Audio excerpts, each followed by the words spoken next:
그런데 너희들이 이제 조선 후기 하면은 반드시 꼭 기억해야 되는 멘트 중에 하나가 바로 뭐냐면 이 시기에는 상품 화폐 경제가 어마어마하게 발달했다. 요거를 우리 친구들이 반드시 꼭 기억하고 가야 돼. 쌤이 상품 화폐 경제에 대해서는 얘기를 해줬었지.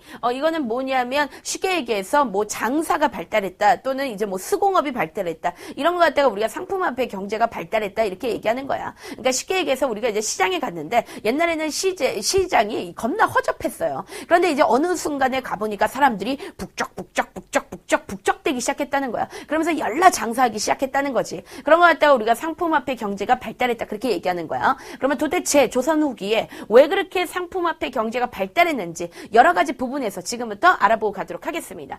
첫 번째 선생님과 함께 얘기할 때, 자, 농업이 엄청나게 발달을 하게 되었다. 자, 특히나 이 농업에 대한 생산력이 엄청나게 증대되게 되는 거죠. 그러면 여러분들 왜 농업 생산량이 증대되게 됐는지, 자, 그 내용들을 갖다가 알아보니까, 자, 첫 번째는 바로 왜 그러냐면 수리시설들이 생겨나기 시작했어. 그래서 수리시설들이 생겨났다, 네, 확충되었다라고 얘기하는데, 이 수리시설의 가장 대표적인 거라고 한다면, 네, 저수지 같은 것들이 있겠고, 그 다음에 보호 같은 거, 네, 그런 것들이 있어.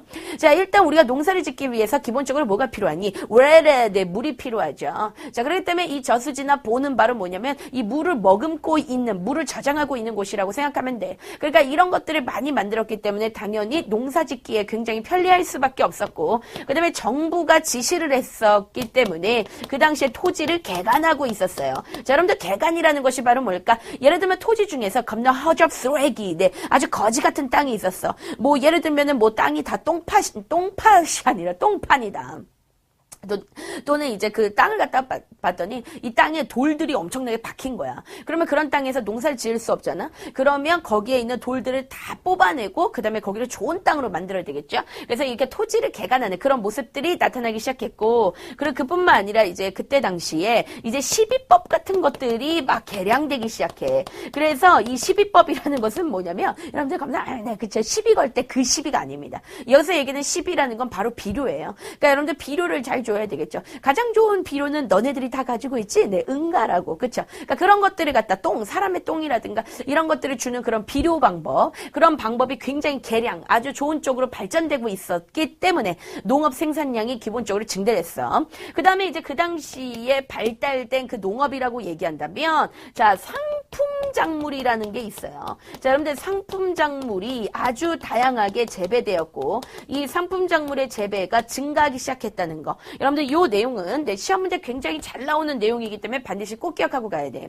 그러면 이제 상품작물의 가장 대표적인 게 뭐가 있는지 우리 친구들이 알아둬야 되겠죠. 네, 선생님이 이 얘기 끊으면 또 앞에 있는 PD님 연락 또 네, 선생님한테 뽀키로 날릴 것 같은데, 대표적인 게 네, PD님이 좋아하는 담배 같은 거 그런 거 있습니다. 지금 네, 담배 같은 거 있어요. 이 담배라든가 또는 뭐 약초라든가 이런 것들 있잖아. 그러니까 이런 것들에 대한 상품작물에 대한 재배가 엄청나게 증가하기 시작했어.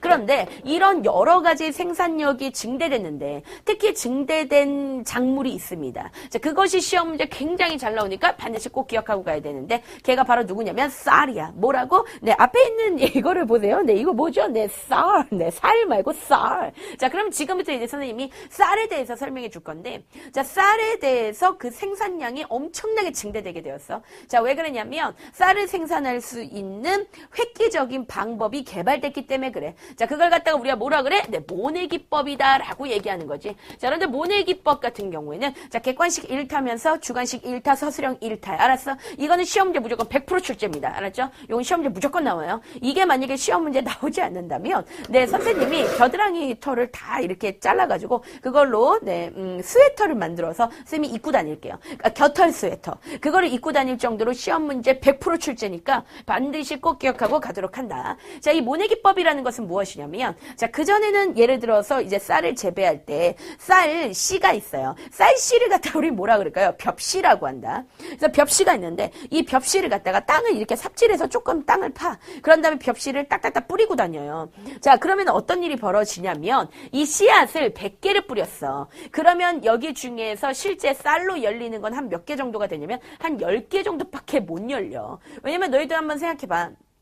단단한 씨앗이 있단 말이야. 그런데 그 씨앗에서 일단 싹이 난다는 것 자체가 기적이죠. 그죠? 이게 쉽지가 않단 말이야. 그런데 이 모내기법이라는 것은 무엇이냐면 일단 벽씨를 갖다가 물에서 키워요. 일부. 모판이라는 게 있어. 모판. 아주 영양분이 가득한 그 흙에서 얘를 갖다가 기른단 말이야. 그러면 기본적으로 다 거기서 새싹이 난다는 거지. 그래서 모내기 같은 경우에는 100개를 심으면 100개가 다 새싹으로 나버려요. 그러면 그렇게 자란 그 새싹을 갖다가 우리 뭐라 부르냐면 모라고 불러. 알았지? 그래서 그 모를 갖다가 이렇게 집어가지고 그냥 이렇게 꽂기만 하면 되는 거야. 여러분들 모내기 하는 거 봤습니까? 그 모내기 보면은 이렇게 한 줄로 사람들이 쫙 서가지고 이쪽 손에는 모를 들고서는 이거를 그냥 이렇게 꼽기만 하잖아요. 그렇죠? 그걸 갖다 우리가 뭐라 그러면 모내기법이라고 하는 거야. 그러면 모내기법에 가장 큰 장점이 있어. 자, 첫 번째 장점은 뭐냐면 원래 생산량이 10개밖에 안 되는데 생산량이 뭐다? 어마어마하게 증대되죠. 자, 그렇기 때문에 자, 생산량 자체가 엄청나게 증대되는 그러한 장점을 가지고 있고 그 다음에 두 번째는 바로 뭐냐면 노동력이 절감이 돼. 왜 노동력이 절감되냐면 가끔가다 시험 문제 나와. 자, 뭐를 줄여주기 때문에 김매기를 줄여주기 때문이다. 그러면 이제 지금부터 선생님이 김매기에 대해서 잠깐 알려주겠는데 우리 친구들 중에서 김을 매본 친구들은 없을 거예요. 그죠? 김을 맨다고? 우리 친구들 김을 맨다고? 이런 생각이 들 건데 선생님 어렸을 때 선생님은 김을 매본 적이 있었습니다.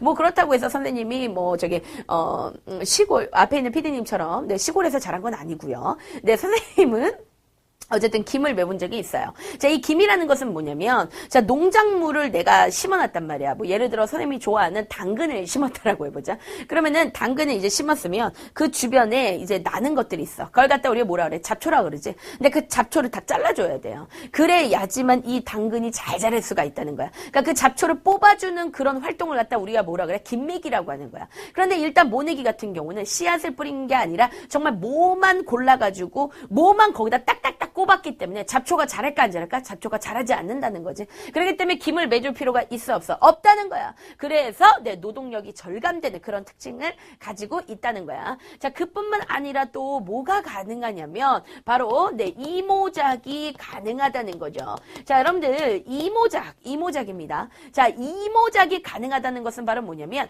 1년에 몇 번 농사를 지을 수 있다는 거야. 그렇죠. 2번 농사를 지을 수 있다는 거야. 이모작. 그래서 이모작입니다. 이모작. 이기작이 아니라 이모작이에요. 그러니까 우리 친구들이 가끔 가다가 이기작하고 되게 헷갈려 하는데 여러분들 이기작 아니야. 뭐라고? 이모작이야.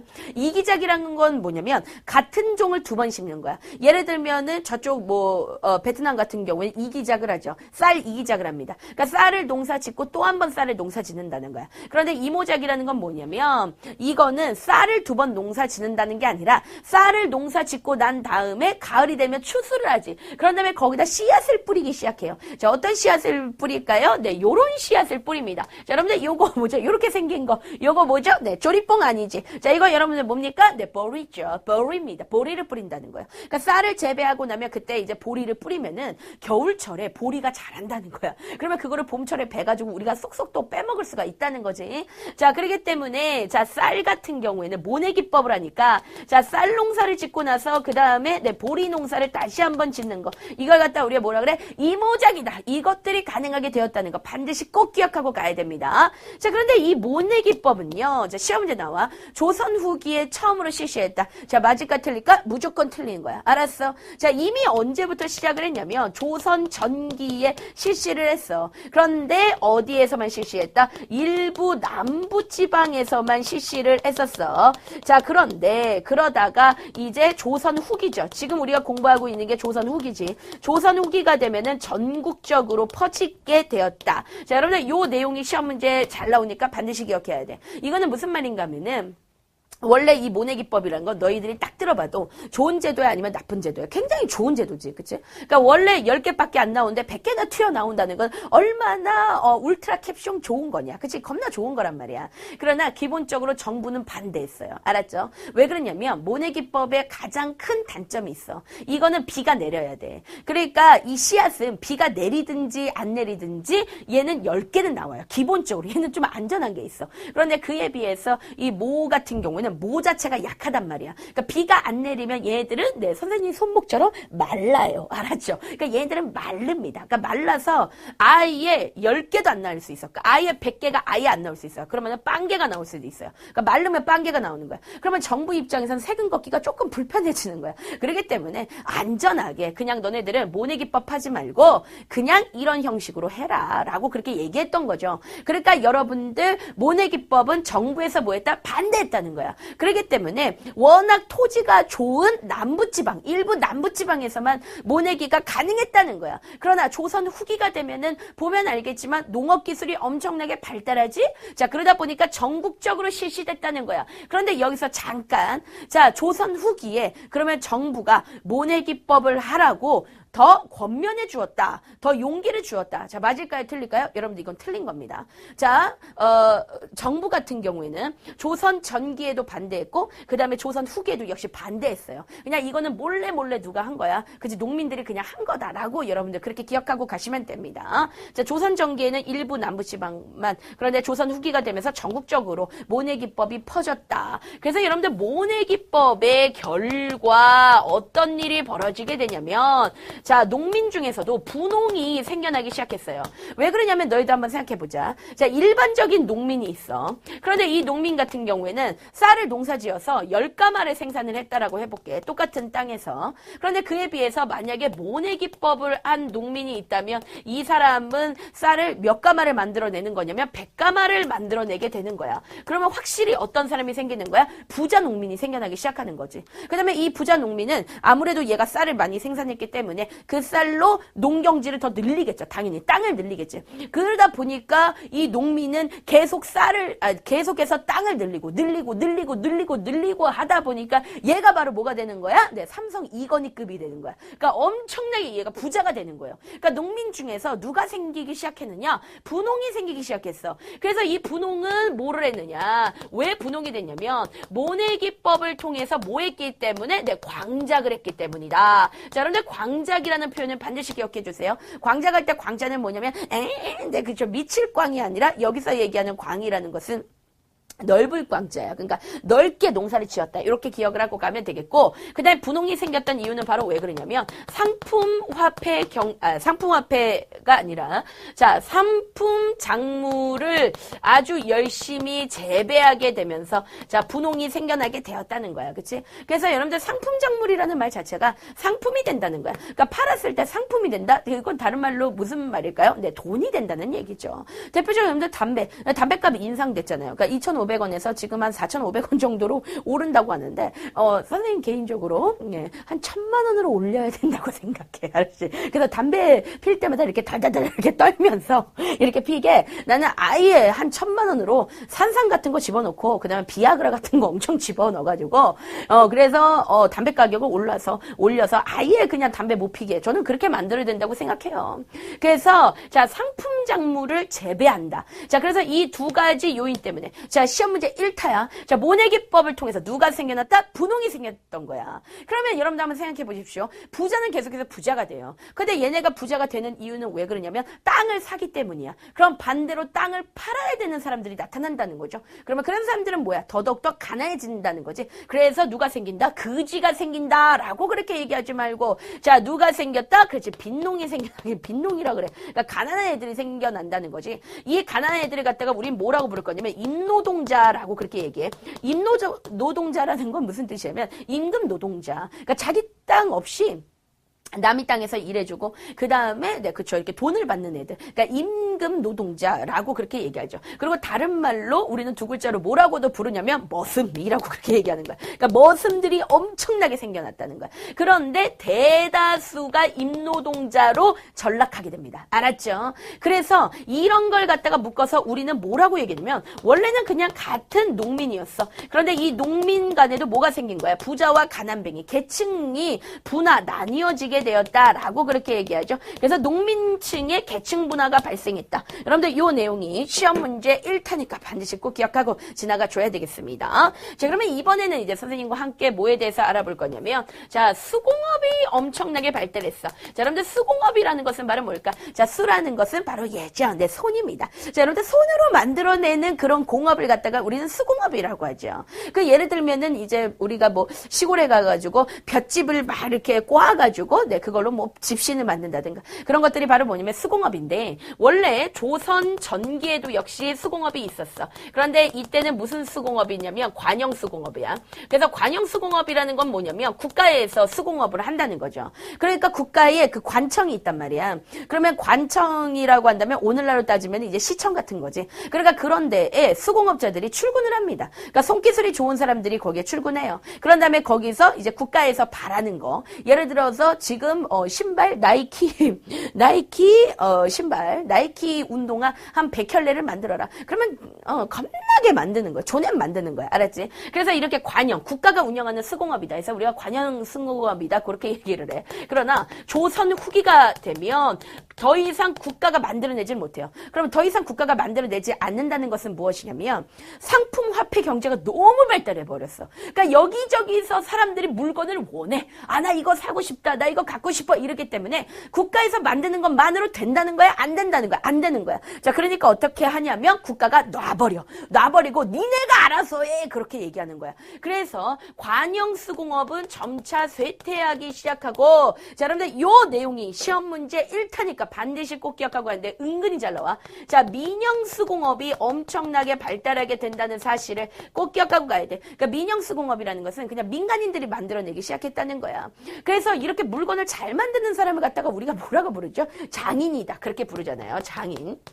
그래서 이 장인들이 국가에 세금을 좀 내는 거야. 그러니까 내가 이런 물건 만들겠다. 내가 지금 나이키 아디다스 한번 만들어 볼게. 이렇게 하고 국가에다 세금 내면 그냥 국가에서는 그래 네가 만들어라. 그러면 얘가 이제 만드는 거예요. 장인들이 국가에 세금을 내고 뭐를 했다? 민영수공업이 엄청나게 발달했다. 그러면 수공업이 발달했기 때문에 동시에 발달한 게 있어. 그게 바로 뭐냐면 광업이 엄청나게 발달하게 됐단 말이야. 그러면 광업이 발달하게 됐었던 배경이 있어요. 자, 여러분들 이 배경도 시험 문제 잘 나옵니다.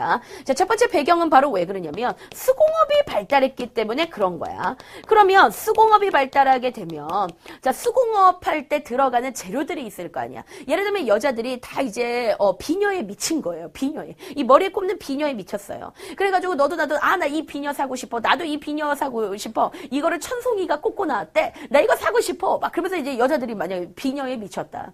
그러면 이제 그 비녀를 갖다가 수공업자들이 만들어내야 되는데, 자, 비녀를 만들 때 금과 은이 필요하단 말이야. 그러면 금과 은은 어디서 캐와야 되냐고. 광산에서 캐와야 되겠지. 그치? 자, 그렇기 때문에 수공업이 발달하게 되면서 광업 발달하는 거야. 그리고 그뿐만 아니라 자, 우리가 청나라와 이제 무역이 굉장히 증대되기 시작해요. 증가하기 시작해요. 그렇게 되면서 역시 광업은 발달하게 된다. 왜 그러냐면 청나라하고 무역을 하죠. 그러면 국제적으로 무역할 때는 국제적인 화폐가 필요해. 그게 바로 뭐였냐면 그 당시에 은이었어. 은. 그래서 청나라하고 무역을 하다 보니까 우리가 은에 대한 수요가 증대되기 시작해요. 그러니까 은이 많이 필요했어. 그러기 위해서는 어떻게 해야 돼? 자꾸 삽질해가지고 금이든 은이든 겁나게 파내야 되겠죠. 자, 그렇기 때문에 광업이 어떻게 됐다? 발달하게 되었다라는 거 우리 친구들이 알 수 있습니다.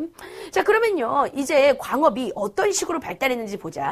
이제 옛날에는 사실 이 광산이라는 건 돈이 되잖아. 왜냐면은 캤을 때 금덩어리 막 튀어나오면 어떨까요? 돈이 겁나 되잖아. 그지? 그렇기 때문에 이거를 정부가 주도했어요. 그래가지고 사람들을 불러다가 강제로 일을 시켰어. 그런 거 갖다 우리가 뭐라면 부역이라고 하는 거야. 부역. 그러니까 부역이라는 거는 불러다가 그냥 돈 한 푼 주지 않고 야 일해 쉐끼야 해가지고 일 굴려먹었다는 거야. 그런데 더 이상 정부가 이거를 할 수가 없어. 왜 그러냐면 너무 많은 사람들이 지금 금과 은을 원하기 때문에 정부가 이걸 할 수 없으니까 이것도 정부가 놔버린 거예요. 놔버리게 되면서 누가 생기기 시작하냐면 자, 민간인들이 자, 뭐를 내면 세금 세금만 내면 됩니다.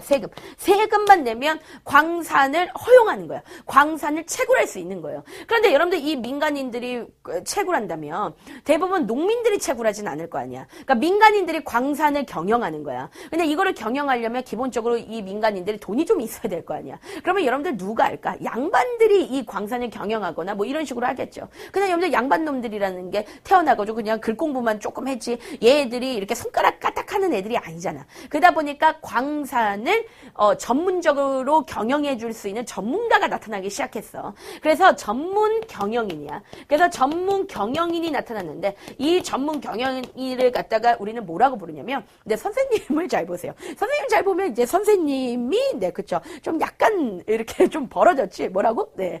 떡대가 아니 이게 뭐지? 네, 그쵸. 덕대. 그래서 누가 나오면 덕대라는 떡대가 아니라 덕대야, 덕대. 그래서 전문 경영인 덕대가 출연하게 되었다는 거. 요거 알고 가야 되겠고, 그 다음에 이제 그 덕대를 바탕으로 해서 이제 광산은 엄청나게 발달이 됐단 말이야. 그런데 이제 잠체라는 것이 나타나기 시작한다. 이 잠체라는 것은 무엇이냐면 잠체, 즉 다시 얘기해서 잠잘 때 몰래 채굴한다 이런 뜻이야. 그러니까 세금을 내야 돼. 광산을 채굴하려면. 근데 이제 이거를 세금 내고 싶은 마음이 없는 거야. 이것마저도 아까운 거지. 자, 그러다 보니까 사람들이 잠잘 때 몰래 가가지고 도둑질하는 거죠. 그걸 갖다 우리가 뭐라면 잠체라 그래. 그래서 잠체 같은 것들이 성행하게 되었다는 거. 요거까지 기억을 하고 갈 수가 있는 거야. 자, 그 다음에 이제 네 번째 선생님과 공부할 거는 바로 뭐냐면, 자, 드디어 상업이 엄청나게 발달을 하게 되었어. 자, 그러면 상업이 어떻게 발달을 하게 되었는지 이제 선생님과 함께 알아보면 그 배경을 갖다가 선생님이 한번 말씀드릴게요. 상업이 발달했었던 배경은 바로 뭐냐면 농업이 발달했기 때문에 그래. 그러면 농업이 발달하게 되면은 당연히 우리가 처먹고도 남는 것들이 막 생기죠. 농사를 지었는데 그런 것들을 팔아야 될 거 아니야. 그러다 보니까 당연히 그걸 팔기 위해서 내 도시가 엄청나게 증가하기 시작해. 그러다 보니까 상업이 발달하는 거야. 그런데 상업이 발달하는 가장 큰 이유는 바로 왜 그러냐면 그 당시에 뭐가 실시되면서 이 대동법이 실시되면서 상업이 무지막지하게 발달하게 되었다. 자, 이 대동법 때문에 등장한 애가 있어요. 걔가 바로 누구지? 공인이야. 자, 이 공인 같은 경우는 시험 문제 100% 출제이기 때문에 반드시 꼭 기억을 하고 지나가 줘야 돼. 자, 여러분들 공인이라는 애들은 어떤 애들이냐면 쌤이 앞에서 대동법에 대해서 잠깐 설명을 해줬지. 그래서 대동법이라는 것은 원래 토산물이 있단 말이야. 그 지역에서 나는 토산물. 그런데 그 토산물 대신에 쌀이나 동전 같은 걸로 내는 거. 그걸 갖다가 우리가 대동법이다라고 그렇게 얘기를 하잖아. 그러니까 이제 문제가 되는 거지. 왜냐면 지금 국가 입장에서는 당장 뭐가 필요하냐면 지금 신발 100켤레가 필요하단 말이야. 근데 사람들은 자꾸 쌀로 내는 거야. 그죠? 세금을 쌀로 냈단 말이에요. 자, 그러다 보니까 이 쌀을 누군가한테 줘가지고 신발로 바꿔와야 되는 사람이 생겨났어. 그 사람을 갖다 우리 뭐라 그래? 공인. 뭐라고? 공인. 공인은 시험 문제 1타니까 반드시 기억하고 가야 돼. 그러면 공인에 대해서 시험 문제에서 뭐라고 표현하냐면 얘는 왕실이나 자, 왕실이나 또는 관청이 있단 말이야. 고을의 관청에서 자, 필요한 물품이 있어. 지금 왕실이나 그 관청에는 쌀은 많아. 그러나 당장 필요한 거는 신발이야. 그러면 필요한 물품을 얘가 구해다가 뭐 해주는 애야? 납품해주는 애야. 납품. 구에다가 주는 애. 걔가 바로 누구야? 공인이야. 알았어? 그래서 요런 말이 나오면 그거는 무조건 누구에 대한 설명이냐면 공인에 대한 설명이다. 그럼 공인은 뭐로? 대동법의 실시로. 대동법 때문에 얘가 나타나게 되었다라는 거 우리 친구들이 알 수 있습니다. 자, 그 다음에 이때 당시에 사상이 성장하게 돼요.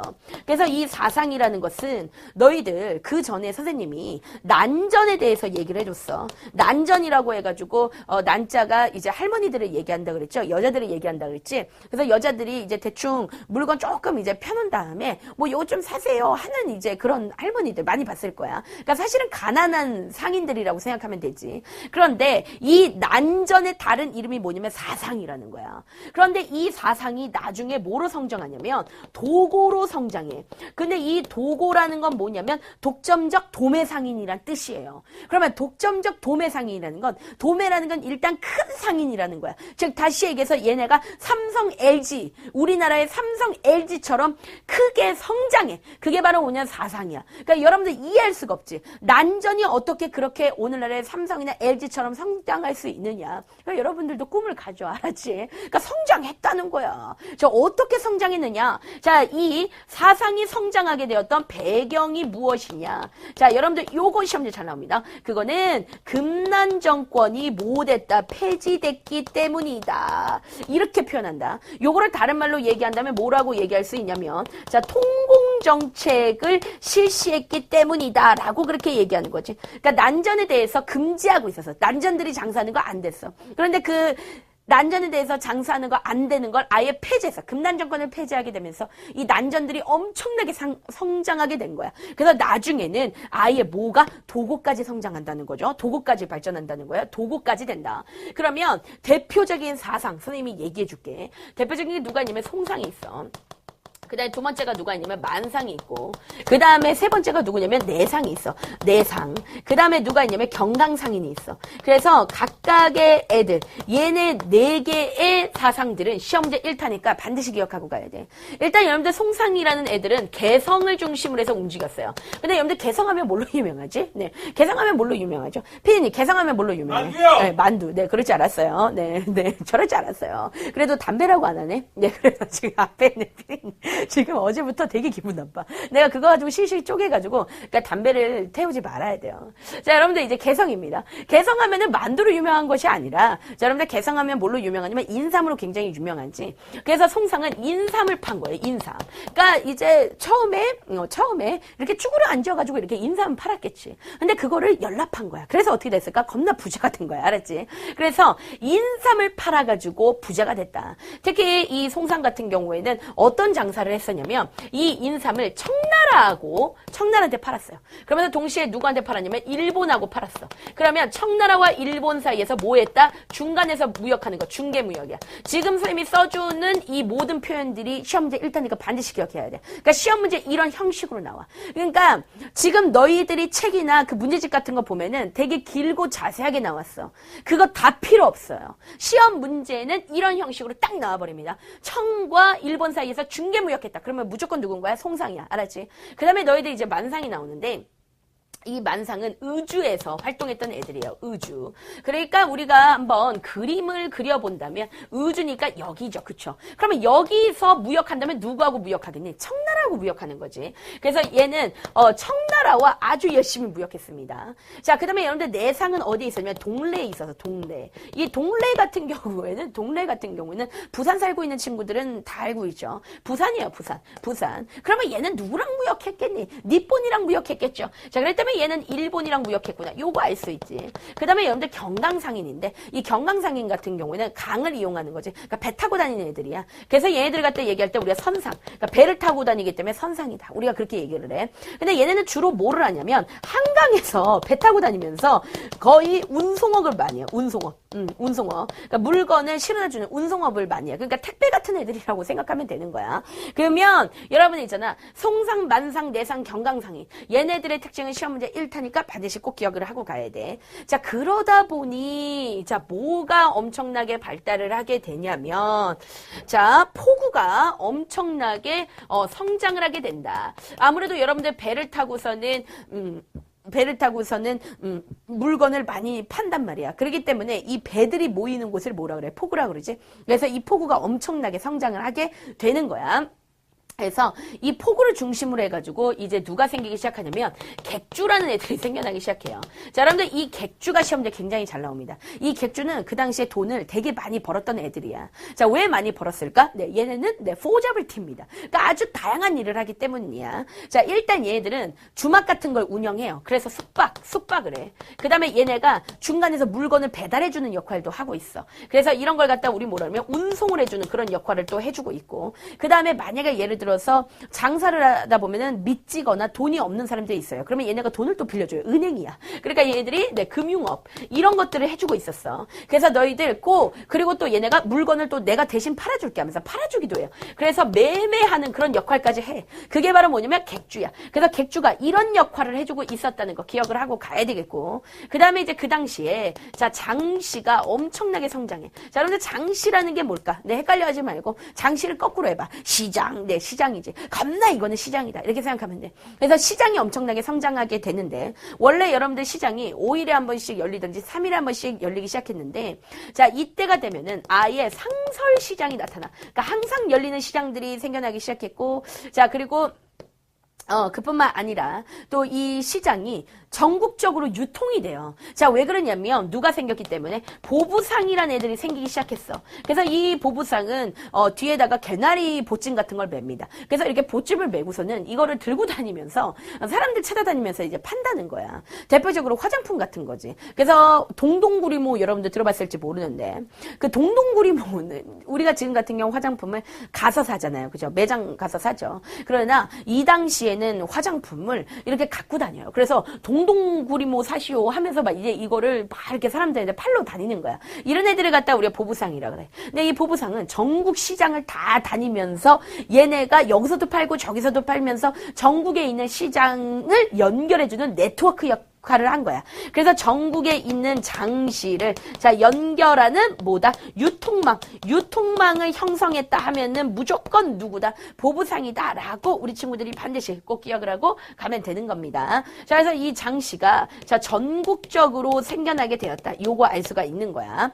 자, 그리고 아무래도 상업이 발달하게 되면은 옛날에는 이제 물건을 팔 때 어떻게 팔았어? 물물 교환을 많이 한단 말이야. 내가 지금 닭이 필요해. 그럼 내 소를 주고 닭을 10마리 가져와. 그러니까 이런 식으로 물물 교환을 많이 했었어. 그러나 이때부터는 뭐를 쓰냐면 화폐를 엄청나게 많이 쓰기 시작해요. 그래서 그때 당시 이제 조선 시대에 썼던 돈이 있어. 그걸 뭐라고 부르니? 엽전이라고 부르지. 그런데 그 엽전의 정식 이름이 바로 뭐냐면 상평통보야. 그런데 이 상평통보가 아예 전국적으로 쓰이게 되었다는 거 기억을 하고 가야 되고, 그 다음에 아무래도 이렇게 장사를 하다 보니까 열심히 이제 장사를 하다 보니까 해외랑도 무역을 많이 하게 돼요. 근데 해외랑 무역을 많이 할 때 원래는 개시무역만 했어요. 조선 전개는 개시무역만 했어.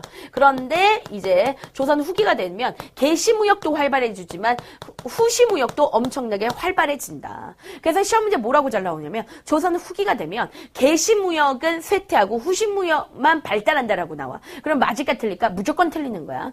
개시무역도 발달하고 후시무역도 엄청나게 발달했다는 사실을 우리 친구들이 반드시 꼭 기억을 하고 지나가줘야 돼. 자, 너희들 개시무역이라는 건 뭐냐면 다른 말로 공무역이라고 하고, 그 다음에 후시무역이라는 건 뭐냐면 다른 말로 사무역이라고 하는 거야. 그러니까 공무역이라는 건 뭐냐면 국가가 하는 무역인 거야. 그런데 그것만으로 안 되니까 이 조선 후기가 되면 후시무역이라고 해가지고 사무역, 그러니까 뭐냐면 개인들, 일개 개인들도 나가가지고 겁나 물건 팔아제끼고 했다는 거예요. 알았죠? 그래서 이 두 가지가 동시에 발달했다는 것까지 반드시 꼭 기억을 하고 지나가 주셔야 되겠습니다. 자, 선생님.